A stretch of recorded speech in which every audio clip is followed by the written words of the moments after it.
नमस्कार प्यारे विद्यार्थियों, आज हम सॉल्यूशंस का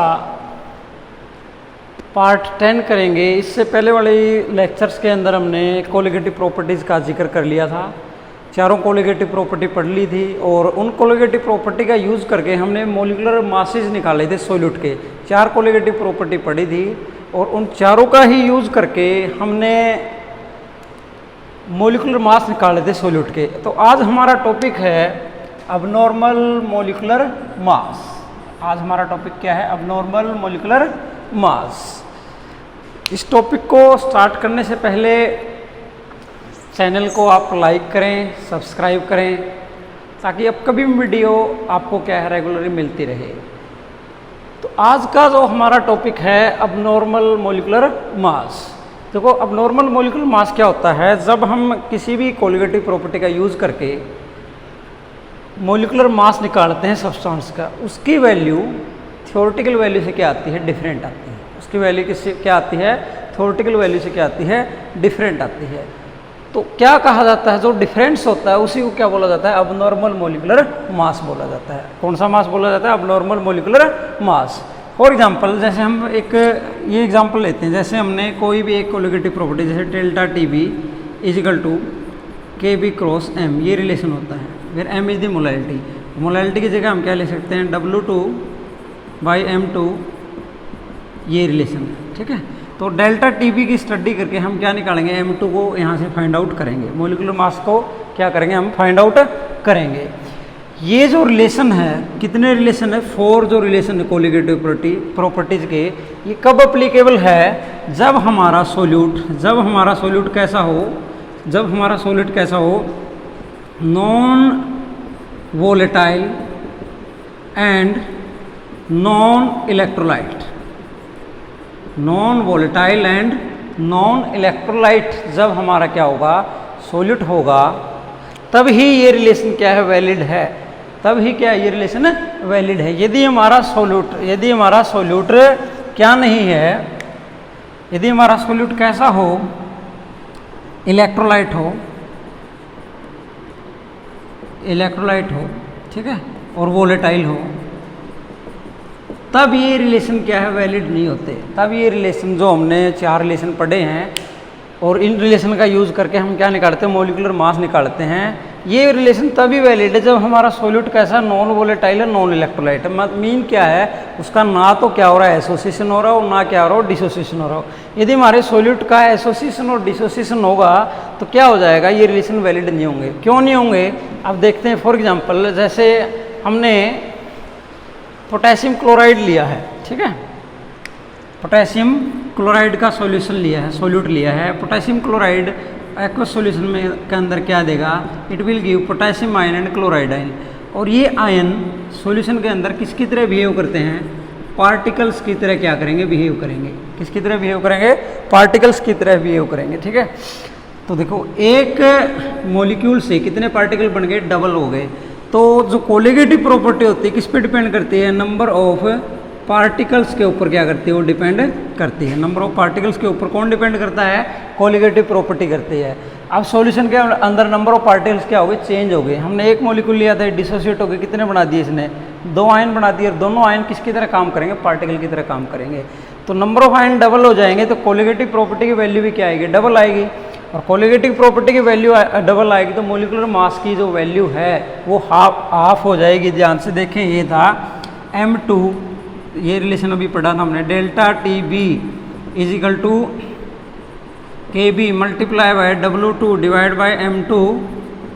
ये मोलैलिटी का जो फार्मूला हमने रख दिया। अब इसको स्टडी करके ये निकालना था। आप इसको यहाँ लिख दें डेल्टा टी बी, और यहाँ क्या कर दें? M2 कर देते हैं हम। ठीक है, M2 की वैल्यू, अब जब डेल्टा टी बी की वैल्यू डबल हो जाएगी तो M2 की वैल्यू क्या हो जाएगी? आधी हो जाएगी। क्योंकि मोलिकुलर मास जो है दैट इज इन्वर्सली प्रोपोर्शनल। किसके इन्वर्सली प्रोपोर्शनल है? कोलिगेटिव प्रॉपर्टी की क्या है? इन्वर्सली प्रोपोर्शनल है। जो मोलिकुलर मास है किसके इन्वर्सली प्रोपोर्शनल है? कोलिगेटिव प्रॉपर्टी की क्या है? इन्वर्सली प्रोपोर्शनल है। ध्यान से देखें, हमने क्या लिया? ऐसा सॉल्यूट लिया जो डिसोसिएट हो जाएगा। जब डिसोसिएट होगा तो पार्टिकल्स चेंज हो जाएंगे। और पार्टिकल चेंज हो जाएंगे, हमें ये पता है कोलिगेटिव प्रॉपर्टी वो प्रॉपर्टी है जो नंबर ऑफ पार्टिकल के ऊपर क्या करती है, डिपेंड करती है। जब पार्टिकल चेंज हो जाएंगे तो कोलिगेटिव प्रॉपर्टी की वैल्यू चेंज होगी, और कोलिगेटिव प्रॉपर्टी की जब वैल्यू चेंज हो जाएगी तो हमारा जो मॉलिक्यूलर मास है वो भी क्या हो जाएगा, चेंज हो जाएगा। ये किसका केस है, डिसोसिएशन का केस है। ठीक है जी, इसके अंदर जितने भी आपके फॉर एग्जांपल, और इसमें आप एग्जांपल क्या लिख सकते हो, जितने भी आपके एसिड है, जितने भी आपके एसिड है, बेस है और इनसे बनने वाले साल्ट है, जब ये हमारा सॉल्यूट की तरह काम करेंगे तो ये रिलेशन अप्लीकेबल नहीं होंगे, बिकॉज दी विल डिसोसिएट। क्या हो जाएंगे, ये डिसोसिएट हो जाएंगे। अब कुछ केसेस में एसोसिएशन भी होता है। क्या होता है, एसोसिएशन भी होता है। फॉर एग्जांपल, जब एस्टिक एसिड को बेंजीन में लिया जाता है, acetic acid CH3COH, it will dimerize like that CH3 second molecule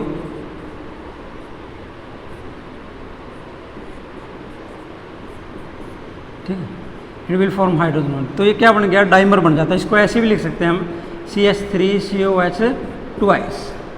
देखो दो मॉलिक्यूल थे, अब इससे डाइमर बन गया, ये एक मॉलिक्यूल की तरह क्या करेगा, अभी काम करेगा। तो नंबर ऑफ पार्टिकल ऑफ हो गए जब एसोसिएशन का केस। किसका केस है ये, एसोसिएशन का। तो जब एसोसिएशन होगा, ठीक है, जैसे ये डाइमर बना, किसी केस में ट्राइमर बन सकता है, tetra, mean number of particle जो आपने इनिशियली लिए थे उससे क्या ये अलग है। तो जो कोलिगेटिव प्रॉपर्टी की वैल्यू जो थ्योरेटिकली आनी चाहिए थी और एक्सपेरिमेंटली वैल्यू दोनों क्या है, अलग अलग है। थ्योरेटिकल वैल्यू जो आनी चाहिए थी वो वैल्यू एक्सपेरिमेंटल वैल्यू से मैच नहीं करेगी। तो जो थ्योरेटिकली मॉलिक्यूलर मास आना चाहिए था इसका, एक्सपेरिमेंटल वैल्यू से क्या नहीं करेगा, मैच नहीं करेगा। और यही क्या कहलाता है, एबनॉर्मल मॉलिक्यूलर मास कहलाता है। And that thing is known as what, abnormal molecular mass. When the molecular mass of a substance, जब आप किसी भी सब्सटेंस का मॉलिक्यूलर मास स्टडी करेंगे, कोई भी चार colligative property, osmotic pressure, elevation in boiling point, depression in freezing point, relative lowering in vapour pressure, इन किसी का भी यूज़ करके हम यदि मॉलिक्यूलर मास निकालते हैं और उसकी वैल्यू थ्योरेटिकल वैल्यू से क्या आ जाए, अलग आ जाए। और अलग आने का कारण क्या है, या तो आपके सॉल्यूट का क्या होगा, एसोसिएशन होगा, या सॉल्यूट का क्या होगा, डिसोसिएशन होगा, या फिर मान लो एसोसिएशन और डिसोसिएशन भी ना हो, यदि सॉल्यूट यदि हाइयर कंसंट्रेशन में है, इस कंसंट्रेशन में है, हाइयर कंसंट्रेशन में है, तब भी क्या है, जो नॉर्मल वैल्यू है उससे डेविएशन आ सकती है। तो ये क्या है, नॉर्मल मॉलिक्यूलर मास आपका कहलाता है। अब इसमें यदि हम आप रीज़न लिखना चाहें कि क्या क्या रीज़न है अब नॉर्मल मॉलिक्यूलर मास आने के रीज़न क्या क्या है, तो कौन कौन से रीज़न लिखेंगे हम। फर्स्ट ऑफ ऑल, जब सॉल्यूट का क्या हो जाए, एसोसिएशन हो जाए। ठीक है, फर्स्ट तो क्या है, यदि सॉल्यूशन कैसा हो हमारा, मोर कंसंट्रेटेड हो। कैसा हो, मोर कंसंट्रेटेड हो।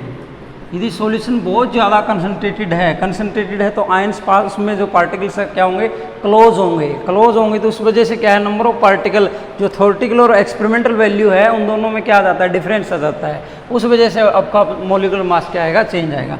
सेकंड क्या है, जब सॉल्यूट का क्या हो जाए, डिसोसिएशन हो जाए। डिसोसिएशन होगा तो नंबर ऑफ पार्टिकल बढ़ेंगे, नंबर ऑफ पार्टिकल बढ़ेंगे तो क्या, कोलिगेटिव प्रॉपर्टी की वैल्यू बढ़ेगी, और अब मॉलिक्यूलर मास की वैल्यू क्या हो जाएगी, डिक्रीज हो जाएगी। क्योंकि मॉलिक्यूलर मास किसके इन्वर्सली प्रोपोर्शनल होता है, कोलिगेटिव प्रॉपर्टी के क्या है, इन्वर्सली प्रोपोर्शनल है। थर्ड क्या है, जब क्या हो, एसोसिएशन हो जाए। क्या हो जाए, एसोसिएशन। जब सॉल्यूट के पार्टिकल आपस में जुड़ जाएंगे तो क्या है, कम पार्टिकल्स की तरह अब सॉल्यूशन में क्या होंगे, जितने पार्टिकल लिए थे उससे क्या होंगे, कम होंगे। एक्सपेरिमेंटली वैल्यू थ्योरेटिकल वैल्यू से क्या होगी, कम आएगी हमारी। ठीक है, नेक्स्ट, तो इन इक्वेशन को वैलिड करने के लिए वेंट ऑफ ने इन इक्वेशंस को मॉडिफाई किया था। तो हमारे पास चार इक्वेशन है, delta T B is equal to K B cross M, delta T F is equal to K F cross M, and pi is equal to CRT and P naught minus PS divided by P naught is equal to X2। ये चारों equation कब valid है हमारी, अब ये बात कर चुके हैं, जब हमारा सॉल्यूट कैसा हो, नॉन वोलेटाइल और नॉन इलेक्ट्रोलाइट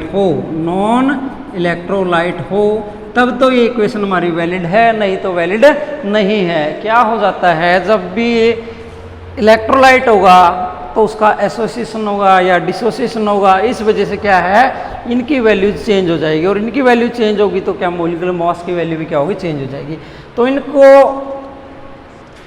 एप्लीकेबल करने के लिए सभी प्रकार के सब्सटेंस जो एप्लीकेबल हो जाए उसके लिए क्या है वेंट ऑफ फैक्टर हमें पढ़ना पड़ेगा।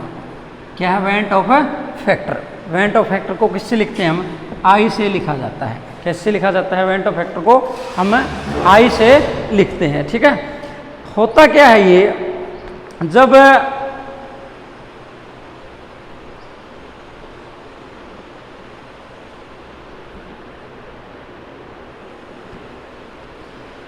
इन इक्वेशंस को मॉडिफाइड कर दिया जाता है और किससे मल्टीप्लाई किया जाता है? वेंट ऑफ फैक्टर से क्या कर दिया जाता है? इनको मल्टीप्लाई कर दिया जाता है। अब वेंट ऑफ फैक्टर है क्या? Went Hoff factor is nothing, it is just the ratio, it is just the ratio of experimental value of colligative property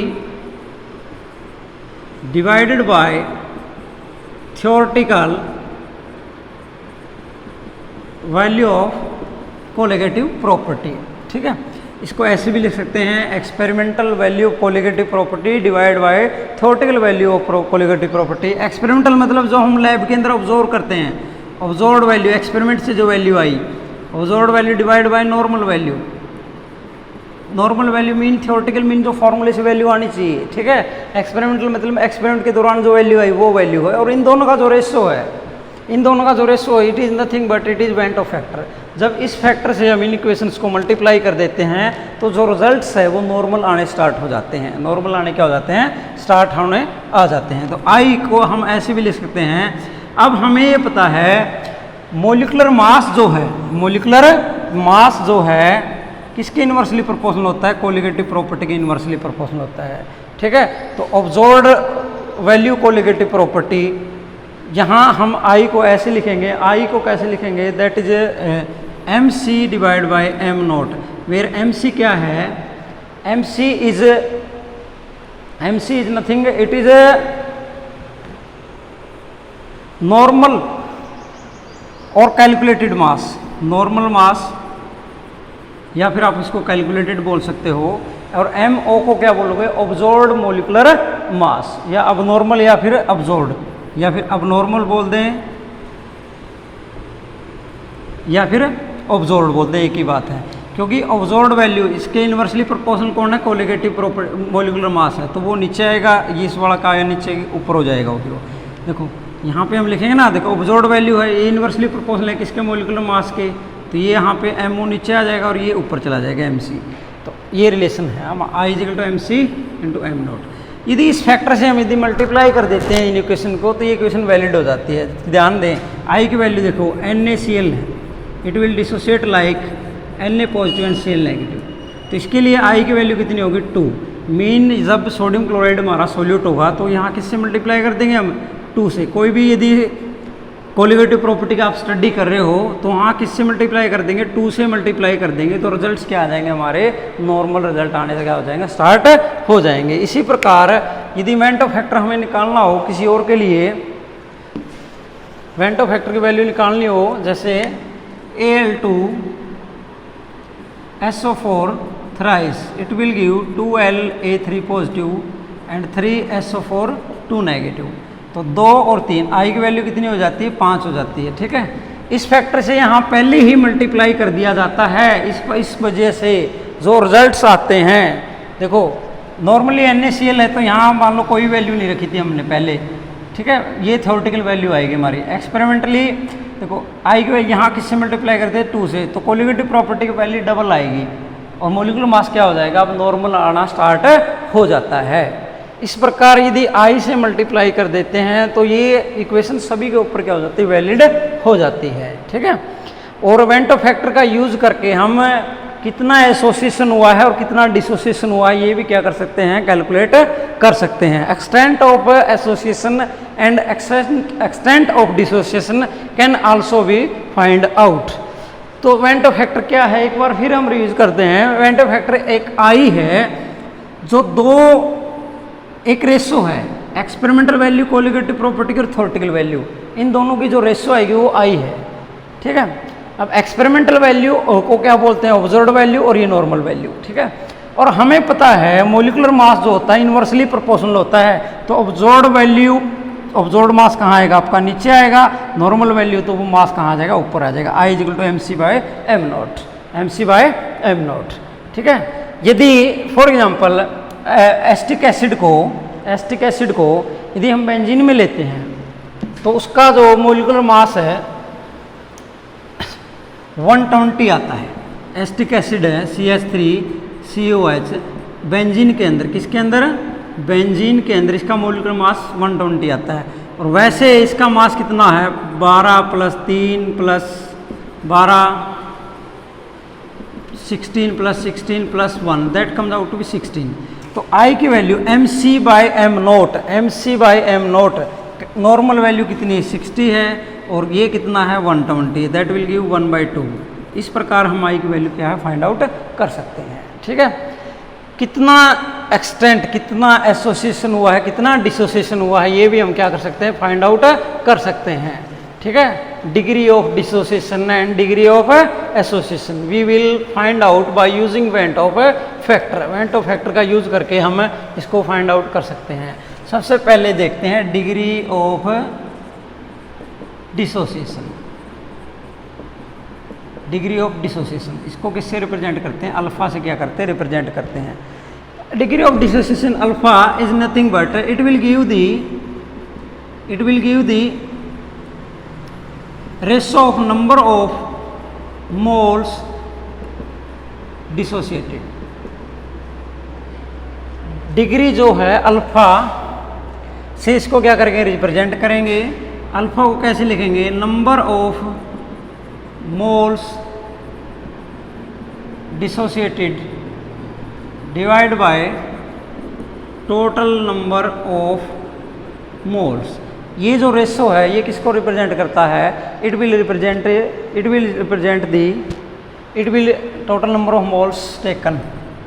degree of dissociation को क्या करता है, ये रिप्रेजेंट करता है। ध्यान से देखें, यदि हमारे पास 100 मोल थे और 100 में से 40 मोल क्या हो जाते हैं, डिसोसिएट हो जाते हैं। कितने मोल डिसोसिएट हो जाते हैं, 40 मोल डिसोसिएट हो जाते हैं। तो अल्फा की value number of mole dissociated divide by that comes out to 0.4। तो अल्फा हमें क्या बताता है, डिग्री ऑफ डिसोसिएशन क्या बताता है, फ्रैक्शन बताता है भी आपका कितने मोल डिसोसिएट हो चुके हैं। It will give the fraction of the molecules, fraction of moles बोल दो या मॉलिक्यूल बोल दो, जितने मॉलिक्यूल आपने इनिशियली लिए उनमें से आपके कितने मोल डिसोसिएट हो चुके हैं। अल्फा की वैल्यू जितनी ज़्यादा होगी डिसोसिएशन उतना क्या होगा, ज़्यादा होगा। अल्फा की वैल्यू यदि 1 हो जाती है तो इसका मतलब कि आपका इलेक्ट्रोलाइट स्ट्रॉन्ग है, कंप्लीटली डिसोसिएट हो जाता है वो। तो अल्फा यदि मान लिया आपके पास कोई एक इलेक्ट्रोलाइट ए है, it will give 2B and 3C, ठीक है। इस प्रकार डिसोसिएट होता कोई भी इलेक्ट्रोलाइट। इसकी इनिशियल कंसंट्रेशन आपने क्या ली, C मोल पर लीटर, ठीक है। डिग्री ऑफ डिसोसिएशन अल्फा है, डिग्री ऑफ डिसोसिएशन अल्फा है, डिग्री ऑफ डिसोसिएशन क्या है, अल्फा है, ठीक है। तो देखो किसके कितने मोल डिसोसिएट होंगे, C अल्फा, कितने मोल डिसोसिएट होंगे, C अल्फा। ध्यान से देखें, यदि हमारे पास 100 मोल है और डिग्री ऑफ डिसोसिएशन कितनी है, 0.4 है, तो 100 को किससे मल्टीप्लाई करेगा, 0.4 से, कितना आंसर आया, 40 मोल डिसोसिएट हो गए। अब 100 की जगह क्या हमारा C है और 0.4 की जगह क्या हमारा अल्फा है, तो कितने मोल डिसोसिएट हुए, C अल्फा। कितने हुए, C अल्फा। अब इसके 1 मोल से इसके 2 मोल बनते हैं, ठीक है, 1 मोल से 2 बनते हैं, तो अल्फा से कितने बनेंगे, इसके 2 अल्फा, यहाँ 3 है तो कितने बन जाएंगे, 3 अल्फा। समझ में आ रही बात ये, ठीक है। इस प्रकार देखना हमने कि मान लो कंसंट्रेशन C है तो डिग्री ऑफ डिसोसिएशन अल्फा है, तो मोल कितने डिसोसिएट हुए, C अल्फा होंगे। कितने होंगे, C अल्फा। इसको 100 वाले एग्जाम्पल से आप समझ सकते हो। भी आपके पास टोटल 100 मोल हैं, ठीक है, डिग्री ऑफ डिसोसिएशन 0.4 है, 100 का कितना 0.4% आपका क्या होता है, डिसोसिएट होता है। तो 100 multiply by 0.4 that comes out to 40, ठीक है। इसी प्रकार यदि C है तो C अल्फा हो जाएगा, क्योंकि इस रिलेशन का अभी हम यूज़ करने वाले हैं। तो ये हमें क्या बताता है, कितने नंबर ऑफ मोल आपके डिसोसिएटेड हो जाते हैं, ये कौन बताएगा, हमें अल्फा बताएगा।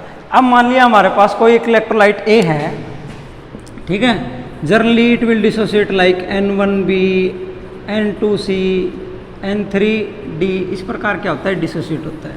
ठीक है, सपोज वी स्टार्ट विद 1 मोल, इसका कितना मोल लेते हैं 1 मोल, इसलिए इनिशियली इनकी कितनी वैल्यू होगी, सभी की 0 होगी। कितनी होगी, 0 इसकी वैल्यूज होगी सभी की। ठीक है, यदि हमने कितने मोल लिए, इसके 1 मोल लिया, इनिशियली क्या है, इनका तो कोई भी नहीं होगा, इनकी कंसंट्रेशन क्या होगी, 0 होगी। अब डिग्री ऑफ डिसोसिएशन क्या है, अल्फा है, अल्फा डिग्री ऑफ डिसोसिएशन है, तो आप यहाँ रखो number of mole dissociate, total number of मोल कितने, 1 है, तो कितने डिसोसिएट हो गए, 1 इस साइड मल्टीप्लाई हो क्या आ गया, 1 अल्फा आ जाएगा। तो कितने बचेंगे, 1 माइनस अल्फा बचेंगे। समझ नहीं आई बात ये, देखो आप इससे फार्मूले से भी निकाल सकते हो, alpha is equal to number of mole dissociated, number of mole dissociated. ठीक है, टोटल नंबर ऑफ मोल्स को यहाँ मल्टीप्लाई कर दो, टोटल नंबर ऑफ मोल कितने लिए, हमने 1 लिए हैं, तो कितना आ गया, ये अल्फा आ गया। ठीक है, यदि ये C होता, कंसंट्रेशन आपने C ली होती, तो कितने डिसोसिएट होते, C अल्फा कितने बजाते, C माइनस C अल्फा इतने बचते। अब हमने 1 लिया तो 1 माइनस अल्फा बच गया ये। ठीक है, कितना बच गया, 1 माइनस अल्फा बच गया। ये कितने बनेंगे, N1 अल्फा, ये N2 अल्फा और N3 अल्फा। ठीक है, भाई N1 प्लस N2 ये इनकी वैल्यू क्या है, N अल्फा बोल देते हैं सभी को इनको। ठीक, तो टोटल नंबर ऑफ मोल कितने हैं हमारे पास अब सॉल्यूशन के अंदर, डिसोसिएटेड प्लस अनडिसोसिएटेड, कितने हैं total number of moles, 1 minus alpha plus N alpha, 1 minus alpha plus N alpha, 1 minus alpha plus N alpha. ठीक है, ये अब हमारे पास नंबर ऑफ मोल्स है जो टोटल हमारे पास अब है। ठीक है, 1 माइनस अल्फा क्या है, डिसोसिएटेड है, ये क्या है, डिसोसिएटेड है। और जो कोलिगेटिव प्रॉपर्टी है किस पे ऊपर डिपेंड करती है, हमें ये पता है ऑब्जर्व्ड वैल्यू, या ऑब्जर्व्ड बोल दो या एक्सपेरिमेंटल बोल दो, एक ही बात है, observed value of colligative property. ठीक है, किसके ऊपर डिपेंड करेगी, directly proportional number of particles, number of moles कितने अब आप आ रहे हैं यहाँ पे, 1 minus alpha plus N alpha. यदि इसका डिसोसिएशन ना हुआ होता तो सॉल्यूशन में कितने मोल थे हमारे पास, सिर्फ 1 मोल था। कितना मोल था, 1 मोल था। ठीक है, तो नॉर्मल वैल्यू बोल दो आप इसको, या थ्योरेटिकल वैल्यू बोल दें हम इसकी। ठीक है, नॉर्मल बोल दें या कौन सी वैल्यू बोल दें इसको, थ्योरेटिकल वैल्यू किसकी, कोलिगेटिव प्रॉपर्टी की, वैल्यू ऑफ कोलिगेटिव प्रॉपर्टी। ये किस पे डिपेंड करेगी, कितने मोल हमारे, 1 मोल, क्योंकि हमने तो 1 मोल लिया था। इसके ऊपर क्या है, नॉर्मल वैल्यू, थ्योरेटिकल रिजल्ट हमारा ये आना चाहिए था, परंतु सॉल्यूशन में इलेक्ट्रोलाइट को डाला तो उसका क्या हो जाता है, डिसोसिएशन हो जाता है। और डिसोसिएशन होने के बाद इतने नंबर ऑफ मोल्स बच जाते हैं, तो कोलिगेटिव प्रॉपर्टी इनके ऊपर डिपेंड करेगी। अब I की वैल्यू यहाँ से हम निकालेंगे। I क्या होता है, वेंटो फैक्टर होता है। ठीक है, और I की वैल्यू जो होती है that is experimental divide by theoretical, experimental value colligative property divide by theoretical value. Experimental value आपकी किस पे डिपेंड कर रही है, ध्यान से देखो, 1 plus N minus 1 into alpha, इन दोनों में से अल्फा क्या कॉमन ले लिया हमने। ठीक है, और थ्योरेटिकल वैल्यू कितनी हमारी, 1 है, तो I की वैल्यू यहाँ से क्या आ गई, 1 plus N minus 1 into alpha. ये हमारे पास किसकी वैल्यू आ गई, I की वैल्यू आ गई। अब इसको ऐसे करो, 1 माइनस 1 इंटू अल्फा, ये इधर रह गया। ठीक है, और N माइनस 1 इंटू अल्फा, और 1 इस साइड आके क्या हो जाएगा, माइनस हो जाएगा। तो अल्फा की वैल्यू यहाँ से हम फाइंड आउट करेंगे। अल्फा की वैल्यू क्या आ जाएगी, I minus 1 divide by N minus 1, I minus 1 divide by N minus 1। ठीक है, तो I में से समथिंग माइनस हुआ है यहाँ पे देखो, जब भी डिसोसिएशन होगा अल्फा की वैल्यू क्या होगी, ग्रेटर देन क्या होगी, सॉरी, जब भी डिसोसिएशन होगा I की वैल्यू किससे ज़्यादा होगी, ग्रेटर देन 1 होगी। जब भी क्या होगा, डिसोसिएशन होगा, वेंटो फैक्टर की वैल्यू किससे ग्रेटर देन होगी, 1 से क्या होगी, ग्रेटर होगी। इसी कड़ी में हम थोड़ा सा और लिख सकते हैं, I की वैल्यू हमें पता है I किसके इक्वल होता है, MC बाई M नोट भी होता है। तो यहाँ रिलेशन में mc/m0 भी हम रख सकते हैं और ऑब्जर्व्ड और कैलकुलेटेड मासेज में से एक मास को, ऑब्जर्व्ड मास को क्या कर सकते हैं, हम फाइंड आउट कर सकते हैं। ठीक है, तो ये तो केस किसका था, एसोसिएशन का, डिसोसिएशन का केस था। डिसोसिएशन होगा तो ये इस प्रकार हम वेंटो फैक्टर का यूज करके डिग्री ऑफ डिसोसिएशन, कितना डिसोसिएशन हुआ है, आई की वैल्यू यदि हमें पता हो तो हम फाइंड आउट कर सकते हैं। ठीक है, नेक्स्ट जो इसका केस है, दैट इज ऑफ एसोसिएशन। वो किसका केस है, एसोसिएशन का केस है। ठीक है, degree of association, degree of association. Association मतलब क्या था, जुड़ना। इसको भी अल्फा से लिखेंगे। ये भी किसके इक्वल होगी, number of moles associated divide by total number of moles. Total number of moles में से कितने मोल एसोसिएट हो गए आपके। यदि 100 मोल आपने लिए और 40 मोल एसोसिएट हो जाते हैं, ठीक है, तो अल्फा क्या होगा, 40 divide by 100, that is 0.4।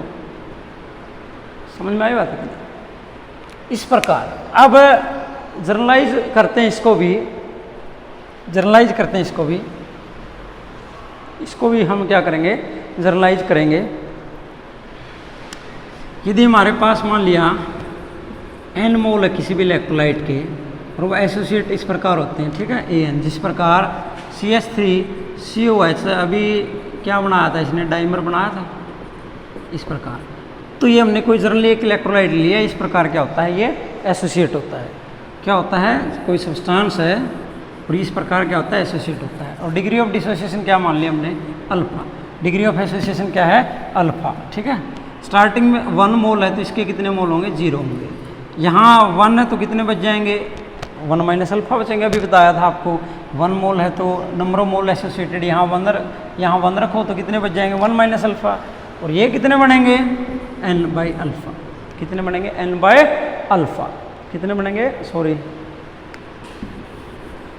Alpha by n, alpha by n। कितने बन जाएंगे ये, अल्फा बाय n। ठीक है, देखो n नंबर ऑफ मोल्स है, डिग्री ऑफ एसोसिएशन क्या है, अल्फा है। 1 मोल के लिए कितनी हो जाएगी, अल्फा बाय n। तो टोटल नंबर ऑफ मोल कितने एसोसिएट होंगे आपके, alpha by n। Alpha by n मोल क्या होंगे, एसोसिएट होंगे। तो टोटल नंबर ऑफ मोल्स कितने हो गए आपके, टोटल नंबर ऑफ मोल्स, दोनों को जोड़ो, एसोसिएटेड को और अनडिसोसिएटेड को। ठीक है, 1 minus alpha plus alpha by n। अब वही कोलिगेटिव प्रॉपर्टी किस पे डिपेंड करती है, नंबर ऑफ पार्टिकल पे डिपेंड करती है। सॉल्यूशन में अब आपके पार्टिकल कितने हैं, तो observed value of colligative property that is directly proportional to 1 minus alpha plus alpha by n। और नॉर्मल वैल्यू या फिर थ्योरेटिकल वैल्यू किसके ऊपर डिपेंड करेगी, कोलिगेटिव प्रॉपर्टी की। कितने मोल लिए थे हमने, 1 मोल लिया था। कितना मोल लिया था हमने, 1 मोल लिया था सोल्यूट का। अब वही Vento factor I is what experimental value divide by what theoretical value. Experimental value of colligative property divide by theoretical value of colligative property. Experimental value किसकी इक्वल है, 1 minus alpha plus alpha by n divide by 1। अब जब इसको solve करेंगे, solve करके यहाँ से alpha की जो वैल्यू आएगी, alpha equal to 1 minus I n over n minus 1, ये है। तो जब भी एसोसिएशन होगा आई की वैल्यू क्या होगी, लेस देन हमेशा 1 होगी। ठीक है, आई की वैल्यू क्या होगी, लेस देन 1 होगी।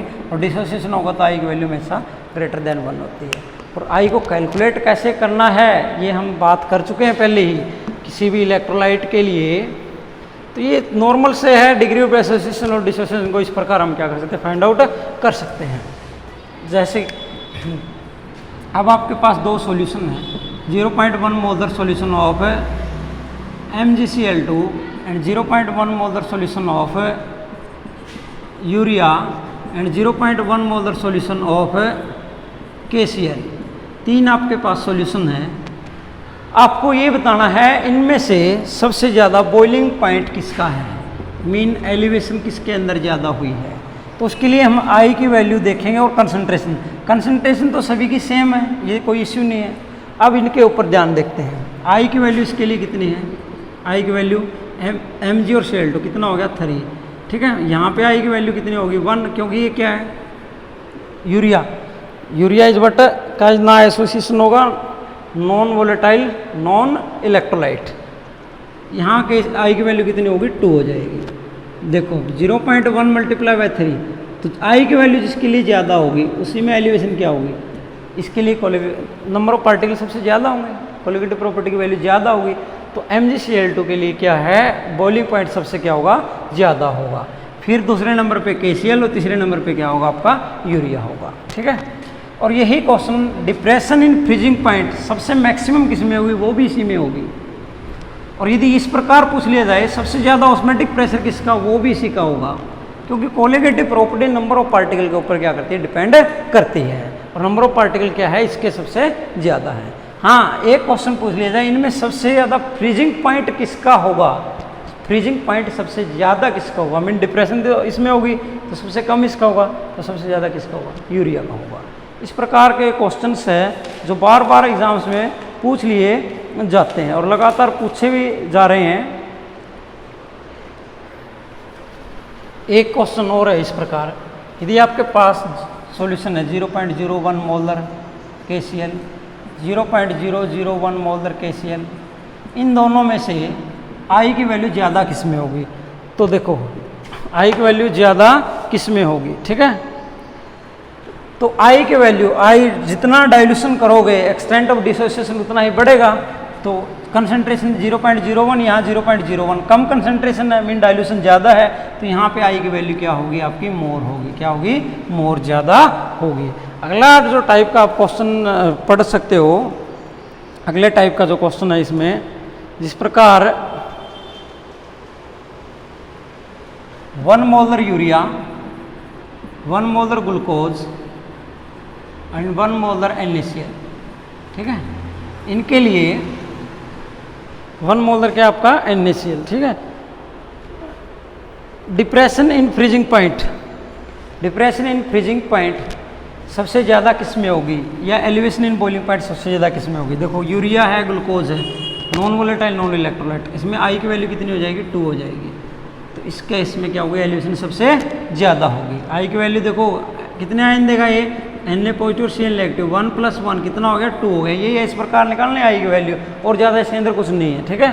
तो आई की वैल्यू ज़्यादा, तो ये इसके अंदर एलिवेशन सबसे ज़्यादा बॉइलिंग पॉइंट सबसे ज़्यादा इसका बॉइलिंग पॉइंट होगा, ठीक है। ऑस्मोटिक प्रेशर भी इसका क्या होगा ज़्यादा होगा। नेक्स्ट इसके अंदर यदि रेशो पूछ ले डिप्रेशन इन फ्रीजिंग पॉइंट की, तो 1:1:2 ये हो जाएगी आपकी। इस प्रकार के क्वेश्चंस लगातार जो है बोर्ड एग्जाम्स के अंदर या फिर आपके कॉम्पिटिटिव एग्जाम्स है नेट जेईई, इस लगातार ये पूछे जाते हैं, ठीक है। तो ये हमारा सॉल्यूशन चैप्टर यहाँ पे ख़त्म हो जाता है। अगला लेसन हम स्टार्ट करेंगे केमिस्ट्री का, इलेक्ट्रोकेमिस्ट्री स्टार्ट करेंगे। तो लगातार वीडियोस को देखने के लिए प्लीज़ लाइक करें, चैनल को सब्सक्राइब करें और शेयर करें, ज़्यादा से ज़्यादा सपोर्ट करें प्लीज़। आपकी सपोर्ट से ही मोटिवेशन मिलती है वीडियोस बनाने के लिए, ठीक है। तो ओके, मिलते हैं नेक्स्ट टाइम। पढ़ें इसको अच्छे से, NCERT प्रॉब्लम्स करें। कोई प्रॉब्लम हो तो आप कमेंट कर सकते हैं, नहीं तो ये मेरा व्हाट्सअप नंबर है 9466234687। आप इस पर व्हाट्सअप कर सकते हैं। कमेंट करें प्लीज़, लाइक करें, चैनल को सब्सक्राइब करें, ठीक है। और NCERT प्रॉब्लम ज़रूर करते रहें अब, क्योंकि वो एग्ज़ाम्स के अंदर वही सबसे ज़्यादा पूछी जाती है। Thank you.